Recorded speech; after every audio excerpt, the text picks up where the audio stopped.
खूबसूरत सा बाजार सजा हुआ है। सब लोग खरीदारी करने के लिए खड़े थे। राज्य की राजकुमारी भी बाजार में खरीदी करने निकली थी। जैसे ही उसकी सवारी वहां पर पहुंची, सभी लोग सावधान होकर राजकुमारी का अभिवादन करने लगे। राजकुमारी ने मुस्कुराकर सबका अभिवादन स्वीकार किया। तभी वहां पर एक तांत्रिक आया और राजकुमारी से अपने प्यार का इजहार करने लगा। राजकुमारी के साथ मौजूद सैनिकों ने उस तांत्रिक को मार दिया। मरते समय तांत्रिक ने श्राप दिया, जिस तरह तुम लोगों ने मेरी हत्या की है, वैसे ही अब इस शहर में कोई भी जिंदा नहीं बचेगा। एक एक करके सब मारे जाओगे। तांत्रिक के बोलते ही सभी लोग किसी अदृश्य शक्ति के कारण जिंदा लाशों में बदल गए। प्रीति, गौरव, नमन और नीलेश इंडिया की जानी मानी न्यूज कंपनी में जॉब करते थे। चारों का काम सच पर से पर्दा हटाने का था। चारों हर हफ्ते एक जगह जाकर उसके बारे में खोजबीन करते और लोगों के सामने वहां की सच्चाई लेकर आते। इस हफ्ते का टारगेट था भानगढ़ फोर्ट। प्रीति अपना हैंडीकैम साफ कर रही थी और गौरव माइक वगैरह की सेटिंग चेक कर रहा था। प्रीति, तुमको क्या लगता है, ये भूत प्रेत सच में होते हैं? यार पता नहीं, आज तक कई जगह पर गए हैं पर कुछ हासिल नहीं हुआ। मगर लोग कहते हैं भांगड़ फोर्ट में पैरानॉर्मल एक्टिविटीज महसूस की जा सकती है। हाँ, मैंने भी वहाँ के बारे में कई सारी कहानियाँ सुनी है। हाँ, इसीलिए मैंने नीलेश और नमन से कह दिया है कि इस बार वहाँ पर कुछ खास तैयारियों के साथ चलना होगा। उन्हें मैंने कुछ इंस्ट्रूमेंट लाने के लिए भी कह दिया है, ताकि यदि कोई पैरानॉर्मल एक्टिविटी हो तो हम उसे रिकॉर्ड कर सके। बात तो तुम्हारी सही है। अभी मैं आते वक्त गूगल में सर्च कर रहा था। भानगढ़ फोर्ट के बारे में कहानी है कि भानगढ़ फोर्ट वहाँ के राजा माधव सिंह ने बनवाया था। कुछ दिनों के बाद ही एक तांत्रिक भानगढ़ आया और उसे राजकुमारी से प्यार हो गया। जब राजकुमारी ने तांत्रिक के साथ शादी करने से इनकार कर दिया तो तांत्रिक ने उन पर और राजमहल पर काला जादू कर दिया।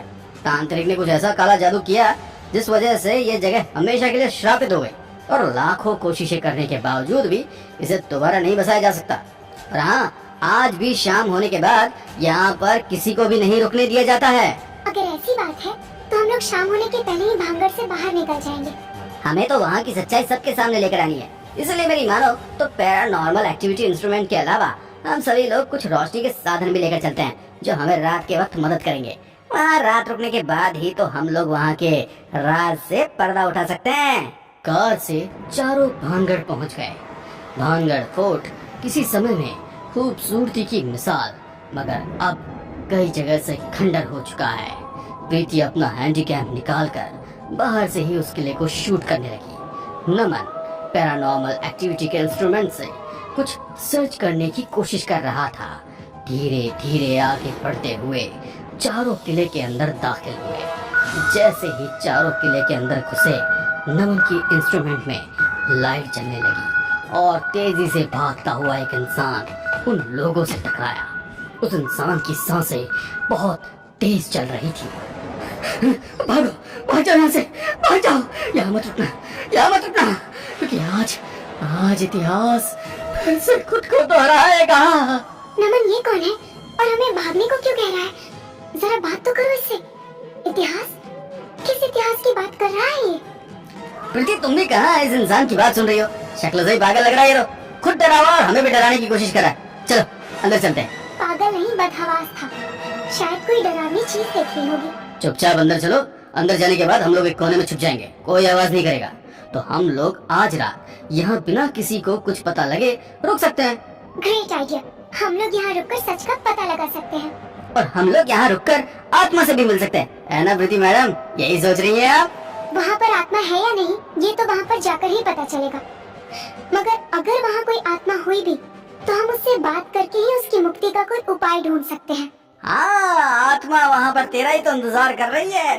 टी विद प्रीति। चाय पीते हुए तुझे अपनी मुक्ति का राज बताएगी, राज। उसकी बात सुनकर सभी लोग जोरों से हंसने लगे। इसी तरह हंसी मजाक करते हुए किले के अंदरूनी हिस्से में आ चुके थे, वहां पहुंचते हुए उन्हें रात हो गई थी।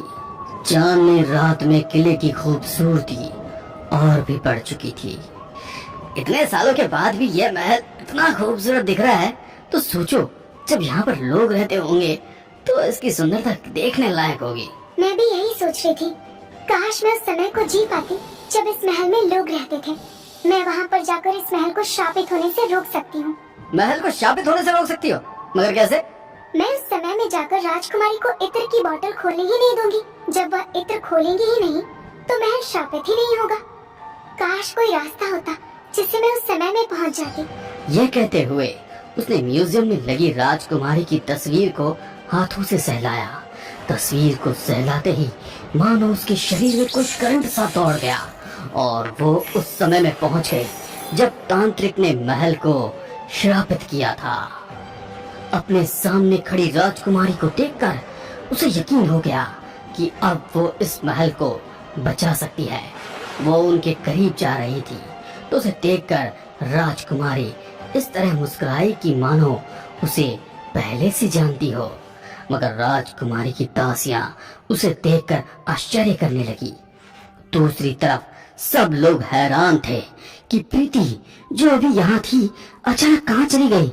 तभी नमन की निगाह राजकुमारी की तस्वीर में होने वाली हलचल पर गई। तीनों उस तस्वीर के सामने खड़े थे। तभी उनके कानों में किसी के रोने की आवाज आई। सभी लोग पलटकर उस आवाज की ओर देखने लगे, पर वहाँ कोई नहीं था। तभी अचानक एक साया उन तीनों के पीछे से निकला। उन लोगों को समझ ही नहीं आ रहा था कि वे लोग प्रीति को कहाँ ढूंढे। दूसरी तरफ राजकुमारी अभी भी प्रीति को देखकर मंद मंद मुस्कुरा रही थी। राजकुमारी की रहस्यमय मुस्कुराहट को देखकर प्रीति सोच में पड़ गई। फिर उसने सोचा, शायद भगवान भी यही चाहते हैं कि मैं इस महल का इतिहास बदल दूं, इसीलिए मैं यहाँ पर आ गई। वो राजकुमारी के करीब जाकर बोली, आप मुझे जानती नहीं, मगर मैं आपको जानती हूँ। मैं आज से नहीं हूँ, बल्कि समय की यात्रा करके आई हूँ। आज आप बाजार मत जाइएगा, वरना आपको तांत्रिक का श्राप लग जाएगा। ये सुनकर प्रीति घबराने लगी। उसे इस तरह घबराते देख राजकुमारी को खुशी मिल रही थी। अभी से मत घबराओ, आगे आगे देखो तुम्हारे साथ क्या होता है। ये कहकर वो अपनी दासियों के साथ बाजार चली गई, जहाँ पर तांत्रिक उसका इंतजार कर रहा था। जैसे ही तांत्रिक ने इत्र की शीशी में काला जादू किया, प्रीति खुद को देखकर हैरान रह गई। प्रीति पूरी तरह से बदल चुकी थी। वो एक चुड़ैल के रूप में आ गई थी। तांत्रिक के जादू से उसका यौवन पूरी तरह नष्ट हो गया था। उसके शरीर से खूबसूरती निकलकर राजकुमारी के शरीर में समा गई।